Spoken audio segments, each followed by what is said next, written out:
Hi, wrestling fans. Thanks for clicking the dreaded D Rose report, caller.com. They're advertising a match with WWE champion CM Punk taking on The Miz and Kane taking on John Cena for this upcoming Monday's Raw Super Show from Corpus Christi, Texas. Let us know what's going on, maybe happen Monday.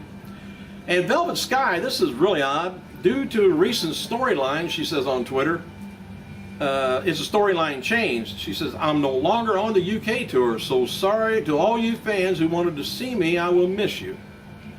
Oh, that's a pisser, yeah. All right, happy birthday to WWE Cruiserweight one-time champion Chavo Guerrero Sr., 63 years old. Now, this is kind of interesting here, if you can follow this. On this day, we lost a wrestling personality. Firstly, in 2000, the year 2000, two-time AJPW Unified Tag Team Champion Gary Albright died at the age of only 36 years old. Albright was an impressive amateur career in high school, going at a 55-2, and then later at Nebraska State, he holds the record for most falls in NCAA season. His first professional bout came final days of the original Stampede Wrestling promotion, where he competed against people like British Bulldog and Benoit. Anyway, Stampede Wrestling, finally closed, and then he had found work in Japan, and he competed against UWF and later in All Japan Wrestling. But anyway, sadly, Albright died while competing in a match for World Extreme Wrestling. It's a promotion by Gary Albright's, believe it or not, father-in-law, Alpha the Samoan, Wild Samoan. After being hit with a three-quarter face-lock bulldog, Albright collapsed motionless on the canvas. His opponent, which was Lucifer Grimm, rolled Albright up to finish the match before they did a resuscitation to attempt to revive him. Although he was declared dead on arrival at the hospital, the official cause of death is a heart attack.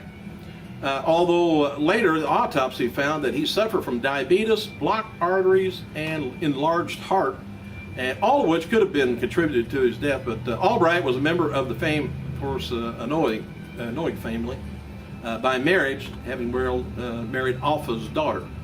That's sad.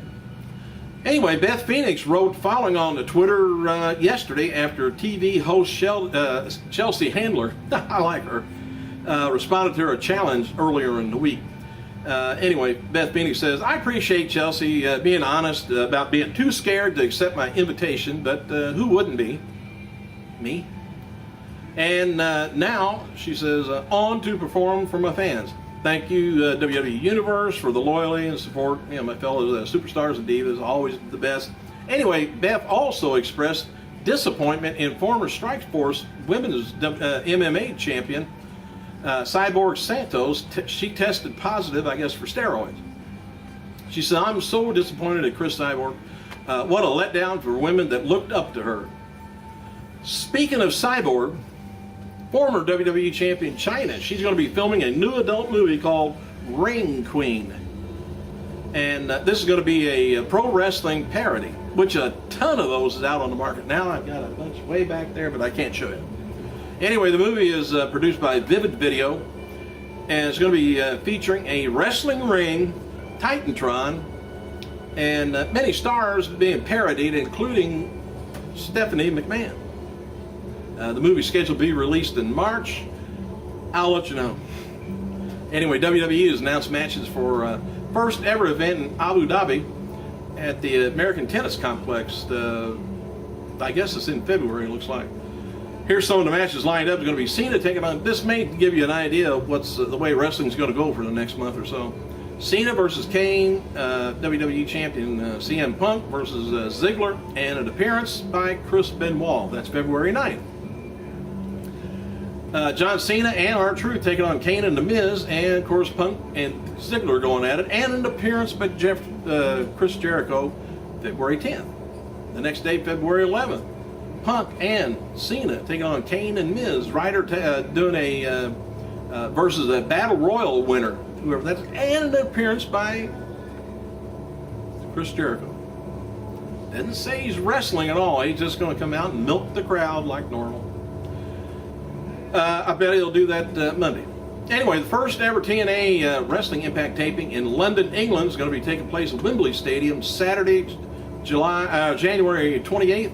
All of the top TNA stars are going to be there, including Sting, making the trip overseas for the taping. Held during the 2012 Maximum Impact Tour is what they're calling it. TNA is going to be taping Impact episodes that night.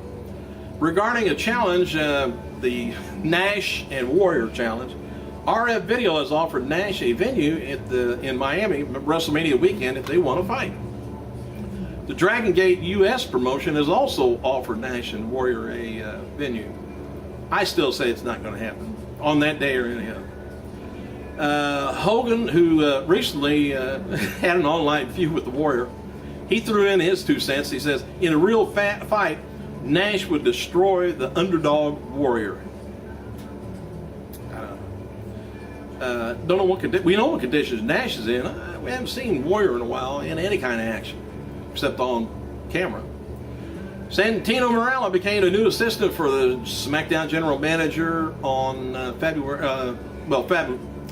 yesterday's SmackDown after defeating Drew McIntyre. Drew would have to do another match next week with the storyline that if he loses, Teddy Long may fire him. And I don't know whether you know this or not, but Teddy Long is like 64 years old and been in wrestling forever, and the sucker looks good.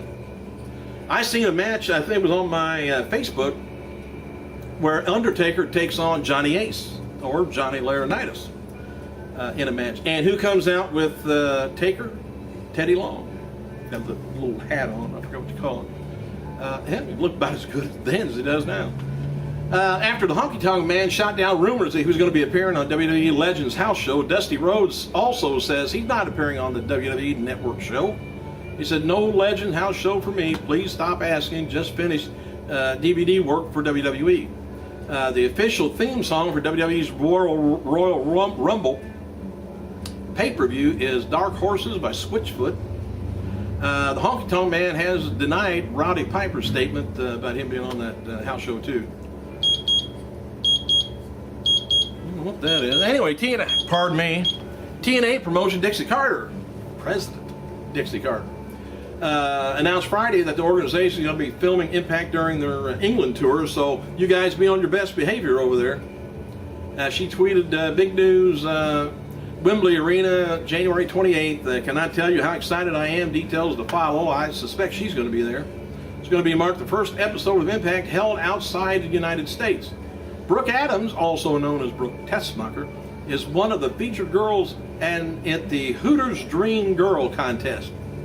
This Saturday at 8:30 p.m. on Speed Television Network, if you get that. Adams is going to be competing with 15 other Hooter girls for the cover of the Hooters magazine, a $10,000 grand prize, and the coveted now title of Hooter Dream Girls 2012. You get.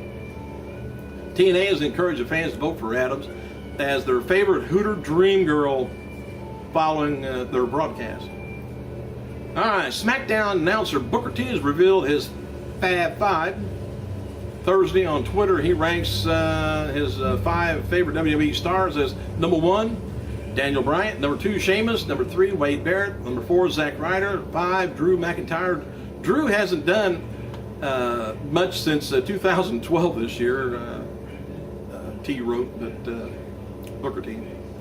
Shelly Martinez, by the way, performed as Ariel for WWE and ECW brand back in 2006 and 7, dedicated her Twitter account or indicated on her Twitter account that she's interested in returning to the organization. Well, it takes a little bit more than being just interested.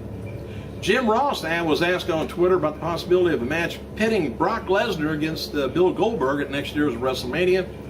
Goldberg versus Lesnar at WrestleMania 29 would be miraculous, highly unlikely, he says. Goldberg, despite his displeasure with WWE and the company's head, Vince, over the years, he says he's interested in the bout. Wrote Friday, he said, I'd do it.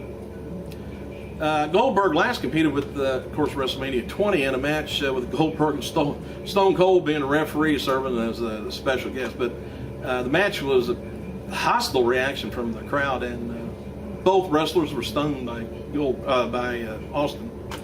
Meanwhile, Goldberg still apparently views Chris Jericho in a negative light 9 years later after the two worked together. A fan wrote to the former wrestling champion Monday, "Y2J sucks. You should have him come out there and spear him." It's jackhammer, I think. He responded, "It would have been my pleasure." Kurt Angle, by the way, said, "I love Vince McMahon. He came up with the Kurt Angle character," Angle said, "and he ran with it, and I was able to run with it too." He said, "Thank you for the opportunity he gave me. Vince is one of my best friends, period." Now he's got a little quotation mark after that. "Now I'm loyal to Dixie Carter." Thank you guys for clicking. Have a good weekend. I gotta go.